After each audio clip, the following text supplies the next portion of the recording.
भुवनेश्वर जातीय शिशु अधिकार सुरक्षा आयोग एवं ओडिशा सरकार विद्यालय और गणशिक्षा विभाग आनुकूल्य भुवनेश्वर स्थित राजस्व अधिकारी तालीम प्रतिष्ठान शिशु अधिकार समस्या उपर एक जातीय सम्मेलन आयोजित हो कार्यक्रम श्री जदुमणि महाल अतिरिक्त शासन सचिव श्रीमती बबिता पात्र अध्यक्ष OSCPCR Shrimati Sangeeta Behera ADG OSEPA doctor Madhulika Sharma प्रमुख गवेषणा एवं वैषयिक विशेषज्ञ NCPCR श्री मनोज पात्र युग्म निर्देशक रोटी डॉक्टर संतोष कुमार राउत युग्म निर्देशक ओसेपा प्रमुख जोग देइथिले।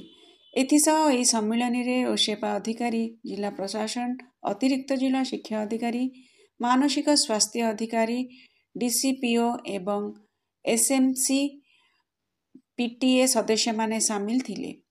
मुख्य अतिथि भाव जोगदे श्रीमती बबिता पात्र विद्यालय छाड़ुवा पिला मानकु रोकिबा छात्रावासरू शिशु स्थानांतर रोकिबा ने आलोचना करथिले। एथिसह महिला और शिशु विकास एवं विद्यालय और गणशिक्षा विभाग मध्य विभागीय सहयोगी को सुदृढ़ करने परामर्श एवं सामूहिक योगदान माध्यम बाल्य विवाह एवं शिशु श्रम दूर करने पर गुरुत्वारोप करथिले। श्री मनोज पात्र शिशु अधिकार उपरे जलवायु परिवर्तन प्रभाव उपरे आलोकपात करथिले एवं पुष्टिसार क्रीड़ा और सामग्रिक विकास उपरे सचेतनता वृद्धि पाई आह्वान करथिले। श्री जदुमणि महाल शिशु बाटिका भली पदक्षेप माध्यम प्रत्येक पिला स्कूल रहिबा एवं मौलिक शिक्षा सहायता पाइबा निश्चित करने प्रतिबद्धता को सूचाई थिले।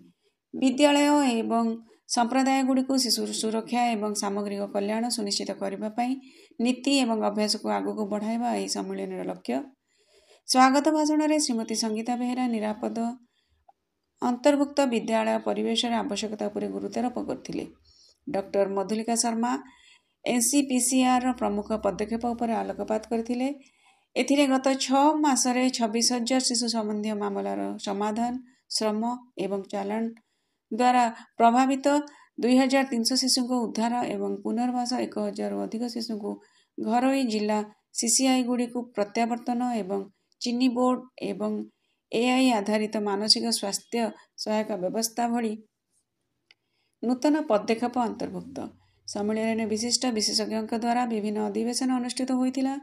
प्रोफेसर लक्ष्मीधर बेहेरा जातीय शिक्षा नीति 2020 अनुଯାयी शिशु सुरक्षा कार्यकारी करने उपर आलोचना करथिले।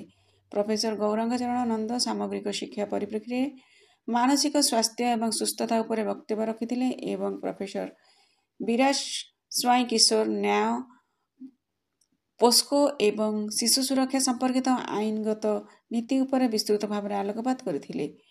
ओसेपार युग्म निर्देशक डॉक्टर संतोष कुमार राउत को धन्यवाद अर्पण करथिले। समृद्ध ओडिशार